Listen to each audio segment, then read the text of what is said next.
Perkenalkan, saya Dodi Askaryanto, saya hampir 15 tahun bergelut di dunia herbal dan saya sebagai konsultan marketing produk bioteknologi dari Dalong Bioteknologi Taiwan yang ada di Indonesia. Sehat di hari tua.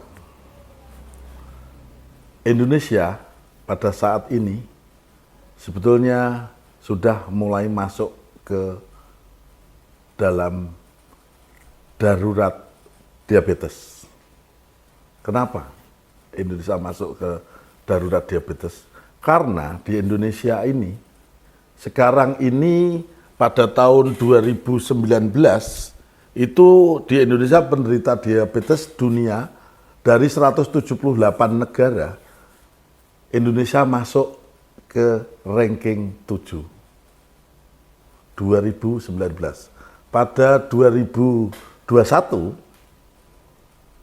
terjadi lonjakan yang mengejutkan. Indonesia masuk ke dalam ranking 5.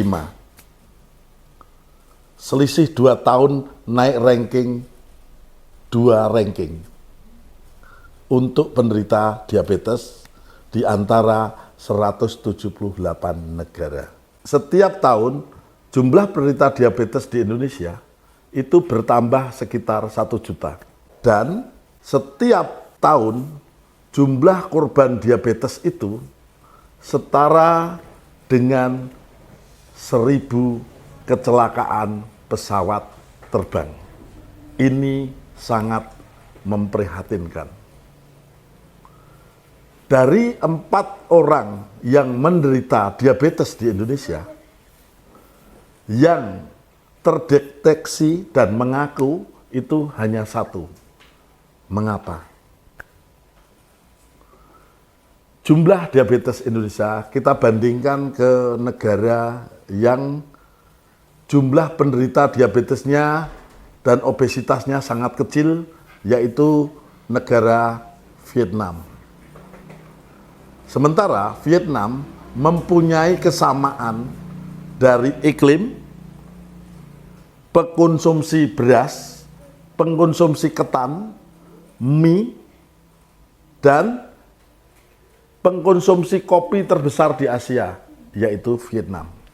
Kenapa? Faktornya. Pertama, faktor yang menyebabkan Indonesia naiknya begitu besar rankingnya adalah karena di Indonesia itu jumlah gerak orangnya lebih besar Vietnam. Kenapa? Karena di Vietnam orang mau pergi ke warung untuk makan, dia naik sepeda. Setelah makan banyak, dia pulang naik sepeda. Di Indonesia, naik mobil, jalan 25 meter, langsung di rumah makan, habis itu duduk manis lagi di mobil, habis itu mager, malas gerak. Itu yang pertama. Jadi kuncinya yang pertama adalah gerak yang kurang. Diabetes ada di Indonesia. Yang kedua, penyebab diabetes kedua yang meningkat diakibatkan di Indonesia itu adalah salah penanganan. Artinya, setiap orang yang terkena diabetes, dia salah penanganan. Kenapa salah penanganan?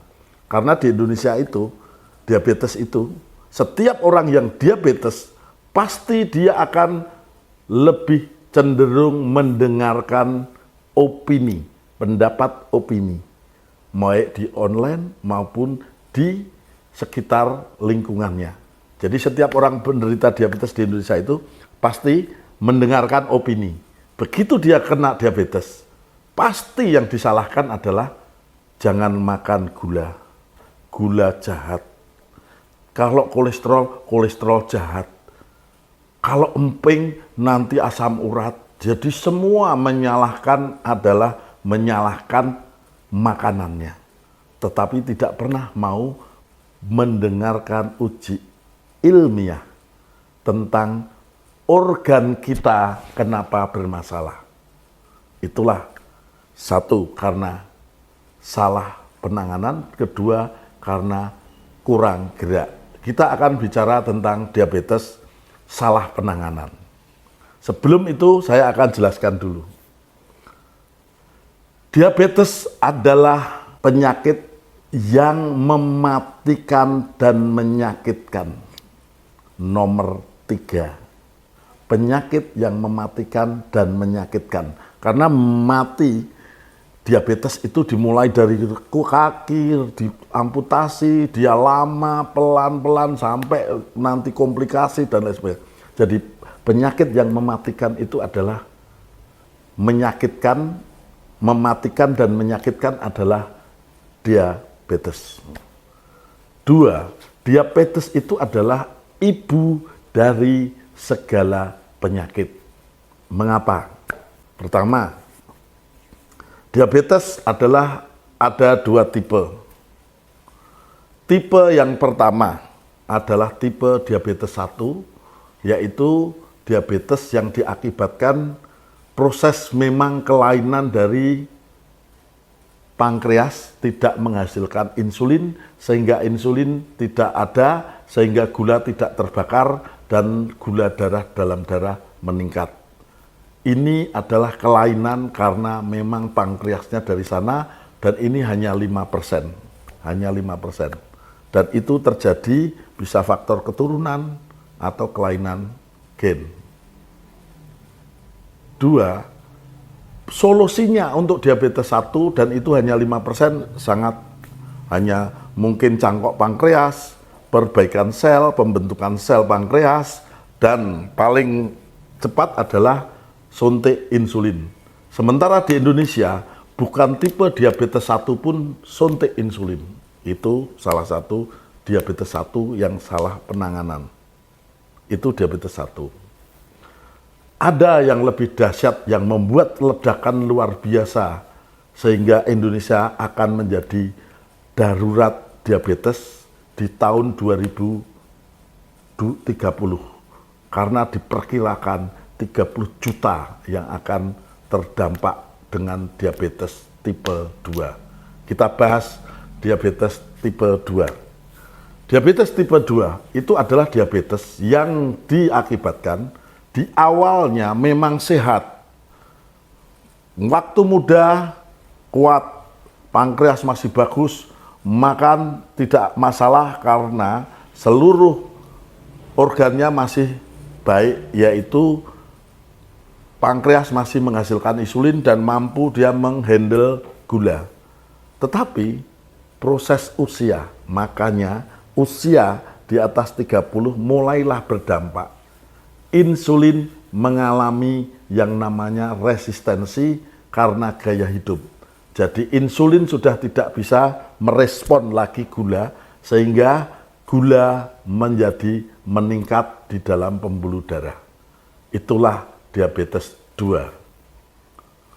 Jadi diabetes 2 itu diabetes yang diakibatkan karena organ pankreas menghasilkan insulin dengan baik, tetapi sudah tidak merespon dengan baik. Namanya resistensi insulin. Itu adalah akar permulaannya diabetes 2. Begitu berjalan diabetes 2 ini, yang lebih berbahaya adalah komplikasinya. Maka disebut ibu segala penyakit. Kenapa? Diawali dengan resistensi insulin, gula beredar ke seluruh tubuh. Kita belajar sifat gula. Yang pertama, karena gula ini termasuk mineral yang sifatnya nano, tidak bisa disaring dengan saringan biasa, dia hanya bisa disaring dengan ginjal maupun RO. Itu gula. Dia sifatnya nano atau lembut. Karena jumlah gula meningkat, maka di peredaran darah dia akan menyebar ke seluruh tubuh tanpa kecuali seluruh tubuh kita. Dan sifat yang kedua adalah gula mempunyai sifat asam. Asam itu apa? Dia pemicu oksidasi yang bagus dan cepat. Itulah gula, mineral gula. Jadi gula itu adalah mineral yang halus dan dia sifatnya asam, sehingga beredar ke seluruh tubuh tanpa terkecuali. Sampai ke ujung mata, saraf paling kecil, saraf, bahkan saraf kelamin,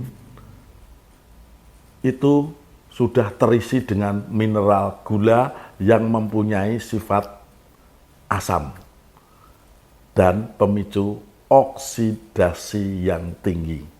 Sehingga gula ini bisa dibayangkan sudah merubah seseorang yang harusnya tubuhnya basah menjadi asam, di mana dulu waktu muda yang asam hanya di pencernaan, sekarang seluruh tubuhnya jadi pemicu oksidasi. Jika oksidasi ke seluruh tubuh beredar ini, saatnya pembuluh darah ketemu kolesterol yang terjadi. Kolesterol sebaik apapun teroksidasi berubah menjadi plak. Awal dari stroke, serangan jantung. Itu adalah gula ketemu dengan kolesterol. Yang baik akan berubah menjadi jahat. Karena itu, diabetes lebih potensi kena stroke dan serangan jantung lebih tinggi. Jadi gula adalah pemicu yang paling dominan untuk stroke dan serangan jantung. Kedua, sifat gula ini yang asam. Jika ketemu sel kanker, dia adalah pemicu dan makanan kanker yang sangat bagus. Maka komplikasinya mulai ada kelainan. Ketiga, jika gula ini ketemu bakteri ataupun virus ataupun luka, maka potensinya adalah tempat yang bagus untuk pertumbuhan virus dan bakteri. Dan jika gula ini pada tubuh sifatnya asam, tubuh akan memaksa tubuhnya untuk basah. Maka tidak ada pilihan untuk menaikkan basah, tubuh ini akan mengambil stok tulang. Makanya orang diabetes itu potensi stroke, potensi luka yang tidak sembuh, potensi untuk kanker. Dan kalau dia ini ke tulang, maka orang diabetes itu pasti akan terjadi yang namanya ngilu-ngilu, sakit tulang, dan sebagainya. Dan kalau ketemu dengan kulit, dia akan cepat memproses kulit untuk jauh lebih tua. Yang jelas, tubuh teroksidasi tidak terkecuali di seluruh penjuru. Ngeri. Dan inilah yang mengakibatkan korban diabetes itu adalah komplikasi yang luar biasa. Diabetes. Mulailah jika seseorang kena diabetes, mulailah penanganan diabetes.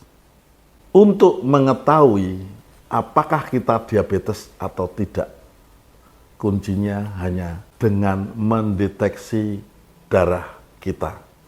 Yang pertama, ada yang namanya mendeteksi gula sesaat. Biasanya ini pada umumnya yang dipahami orang. Gula darahnya berapa? 180, 120, 450, itu gula sesaat. Gula puasa, sekian, tidak puasa, sekian. Itu adalah gula yang ada di dalam pembuluh darah. Belum tentu orang yang gula tinggi, dia terkena diabetes karena bisa juga dia gula sesaat. Untuk lebih detailnya Anda divonis gula atau tidak, diabetes atau tidak, caranya adalah mudah.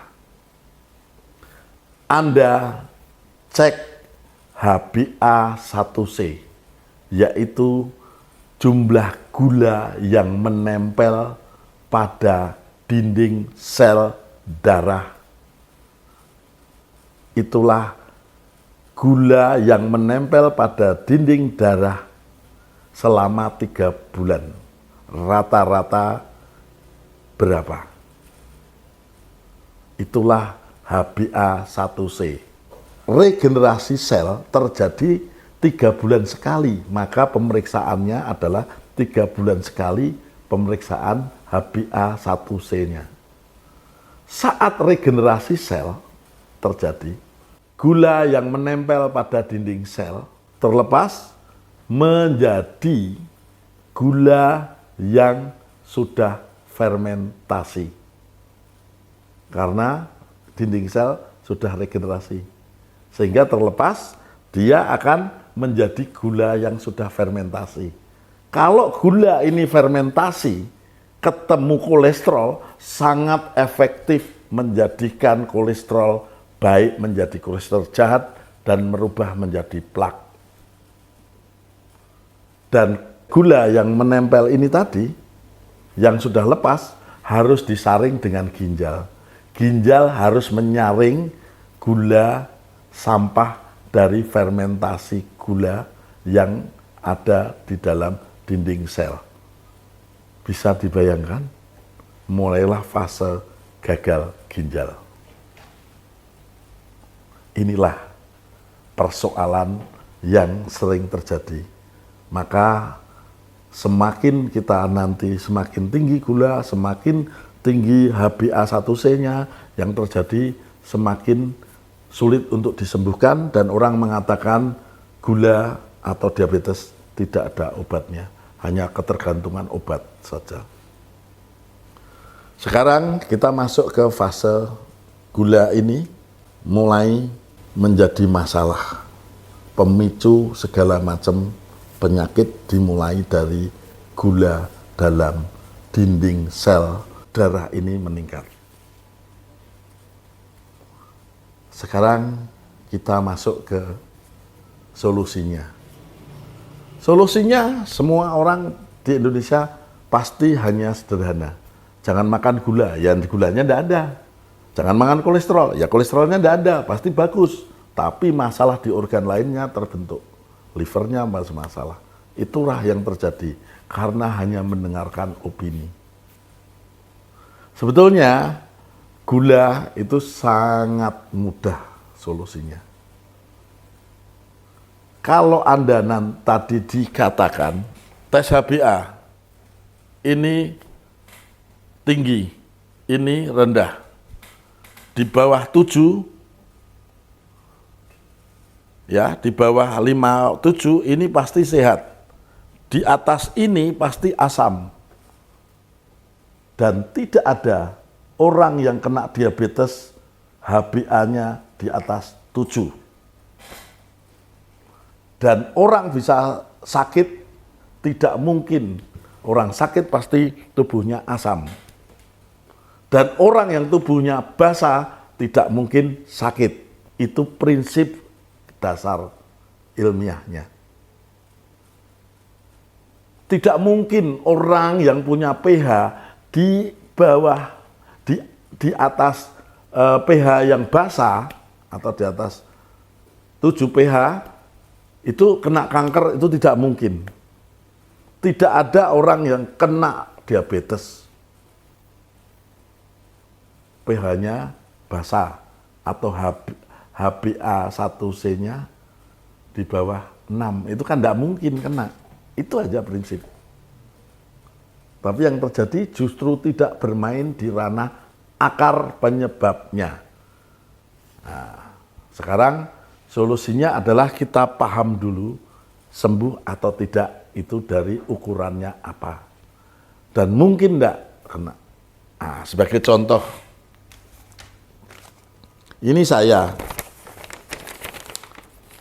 tes HbA1c-nya itu 5,8. Dan saya yakin kalau HbA1 1C saya di bawah 6, gula saya dalam pembuluh darah pasti rendah, tidak mungkin tinggi. Dan kolesterol saya pasti rendah. Dan asam urat saya pasti rendah. Tes urin saya pasti bagus. Akarnya saya selesaikan. Dengan umur saya hampir 60, HbA1c saya hanya 5,8. Umur 60. Begitu saya cek gula darah normal 100, kolesterol saya 120, asam urat saya, cek urin, cek kepadatan tulang, semuanya berakar dari HbA1c-nya berapa. Kalau ingin sehat di hari tua, kalau ingin sembuh, mulailah dengan biangnya, ibunya tadi, yaitu gula yang menempel di dalam sel darah. Jadi kalau ingin sembuh, ya bagaimana cara menurunkan HbA1c sampai ke level 5. Pasti Anda sembuh.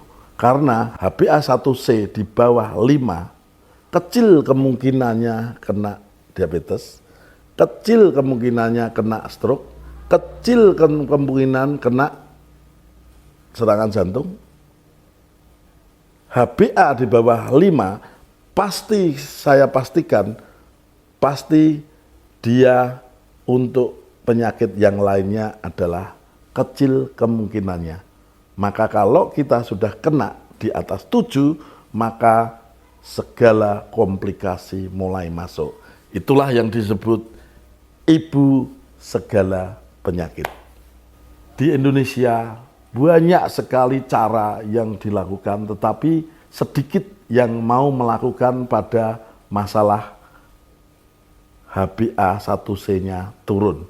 Rata-rata semua hanya menyelesaikan akibatnya. Solusinya adalah karena ibunya segala penyakit ini turun, maka semuanya akan sembuh. Dan tidak ada orang yang sembuh total karena HbA1c-nya tetap di atas 7 atau 8. Tidak mungkin. Penyebab HbA1c-nya ini adalah gula dalam darah, gula dalam dinding sel darah yang menyebabkan oksidasi. Solusinya hanya sederhana. Lawannya oksidasi adalah antioksidan. Jika Anda mempunyai antioksidan yang tinggi, secara otomatis HbA1c-nya pasti turun. HbA1c-nya turun karena Anda menggunakan antioksidan.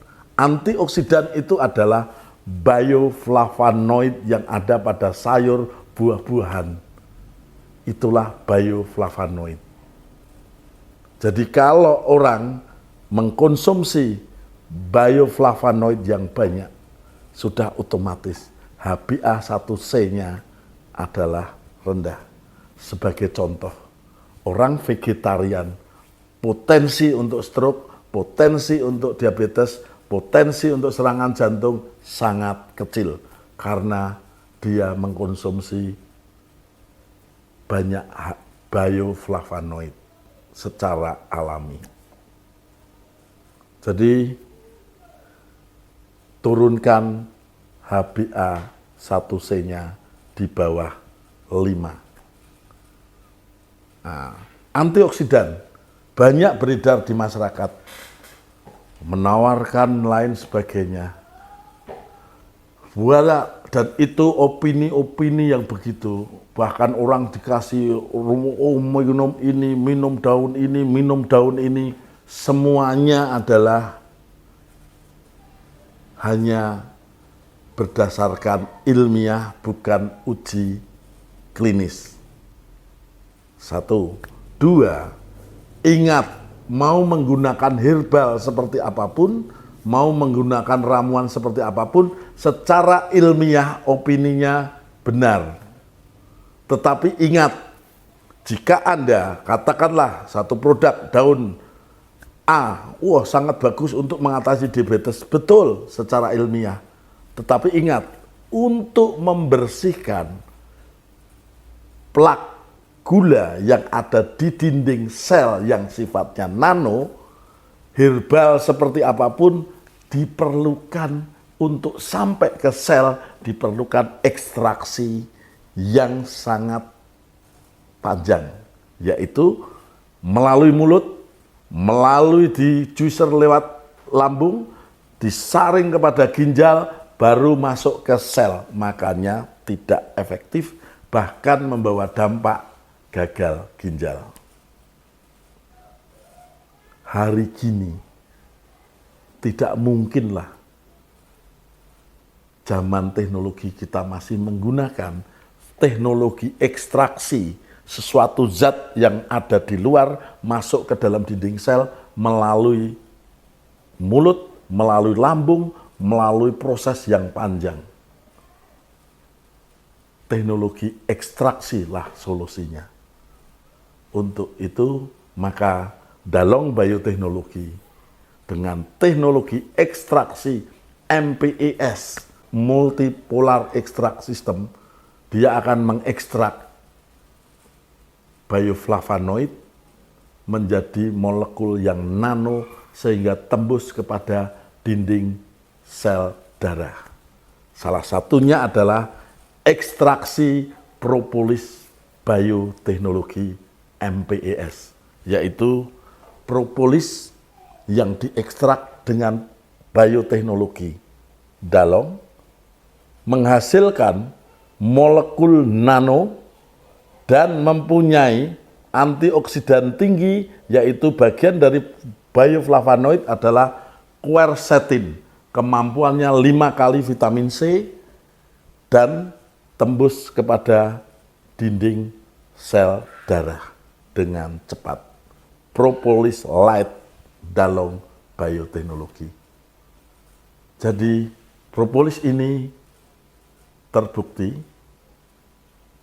ya, mampu dengan teknologi menghasilkan propolis yang ada quercetinnya atau bioflavonoid, bagian dari flavonoid yang paling tinggi.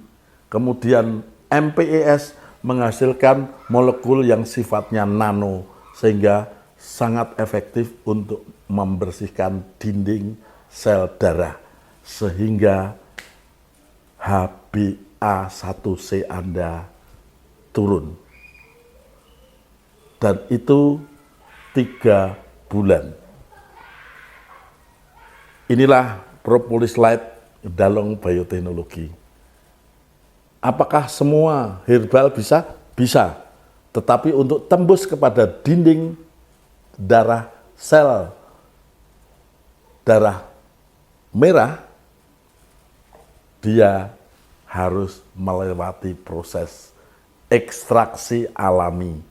Diperlukan untuk waktu yang lama, jumlah yang banyak karena masih membawa zat-zat pengikut yang lainnya, sehingga harus ginjal yang kuat.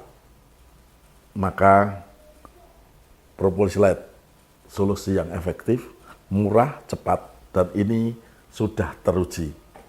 Kenapa saya berpatokan pada bioteknologi? Jelas di uji klinisnya ada. Saya sudah mendapatkan 5 uji klinis. 5-nya adalah semuanya menurunkan resistensi insulin, ada kaitannya dengan HbA1c. Jadi Propolis Light ini sangat efektif menurunkan resistensi insulin, induk dari semua penyakit yang ada dalam gula darah. Ini Propolis Light. Jurnalnya ada 5. 2 adalah jurnal yang berpatokan pada uji klinis pada manusia yang mengakibatkan turunnya resistensi insulin dan turunnya HbA1c. Yang satu lagi adalah uji klinis pada manusia penderita diabetes, di mana dia mampu menaikkan responsif dari insulin, sehingga insulin terjadi penurunan resistensi.